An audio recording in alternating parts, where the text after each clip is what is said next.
প্রক্রিয়া আছে সেই প্রক্রিয়া আপনি মানেন নাই।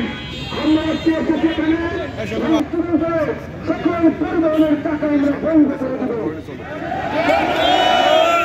মানববন্ধনের সকলকে ধন্যবাদ দিয়ে 29 তারিখে যে কামরুল ইসলাম সিদ্দিকী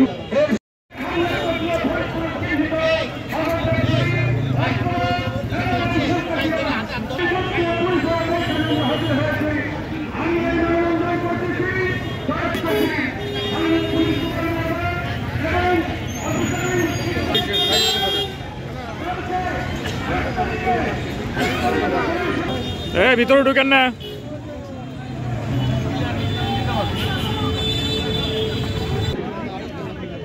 সম্মানিত সভাপতি ঠেলাঠেলি করেন না। প্রতিবাদ জানাই। আর হচ্ছে সংগঠনের নেতা শ্রমিক ইউনিয়নের সভাপতি আব্দুল মান্নান শেখ মিয়া ভাই আজকে ফরিদপুর তাৎক্ষণিক গ্রুপ জানেন তিনি 500 টাকার একজন কর্মচারী, অথচ তিনি যে বাড়ি করেছেন সে বাড়ির দাম 5 কোটি টাকা। আমরা সবাই আমরা মানুষের সেবা করি, মানুষের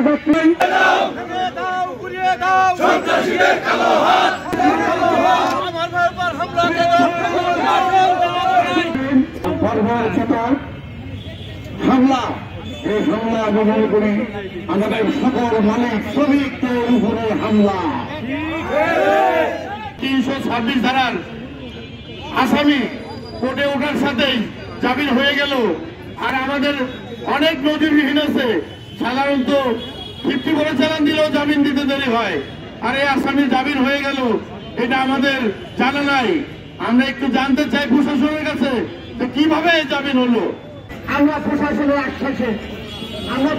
আশ্বাসে তারা আমাদেরকে বলছে আমরা 2 দিনের একটু সময় দেন, আমরা 2 দিনের মধ্যে যথাযথ যারা এই হত্যার সাথে জড়িত, এই আক্রমণের সাথে জড়িত তাদের গ্রেফতার করব। আপনারা কি করলেন? আমরা ধরে দেওয়া আসামিকে আপনারা গতকালকে ছেড়ে দেওয়ার পায়তারা করে ছেড়ে দিয়েছিলেন। আপনাদের প্রতি বিশ্বাস করেছিলাম, এই বিশ্বাসের মূল্য আমরা পেয়েছি।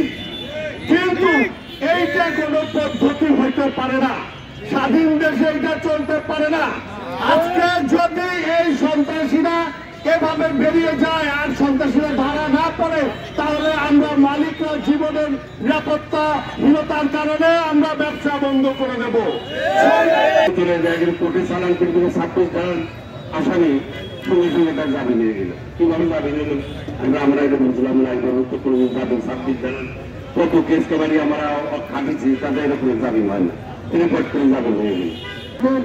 বাসস্ট্যান্ডে শান্তিপ্রিয় বাসস্ট্যান্ডটাকে যারা অশান্তিমূলক ব্যবস্থা করেছে তাদের দৃষ্টান্তমূলক শাস্তির দাবি করে এর সাথে যারা জড়িত হচ্ছে এদের পক্ষে বস্তুদাররা যারা মদ্যপ ব্যবসা করে, যারা টাকা দিয়ে খুন করে, তাদেরকে অচিরে যদি আইনের আওতায় না আনেন, তাদের বিচার না করেন, তাহলে আমরা অবিলম্বে আমরা মালিক শ্রমিক ঐক্য পরিষদ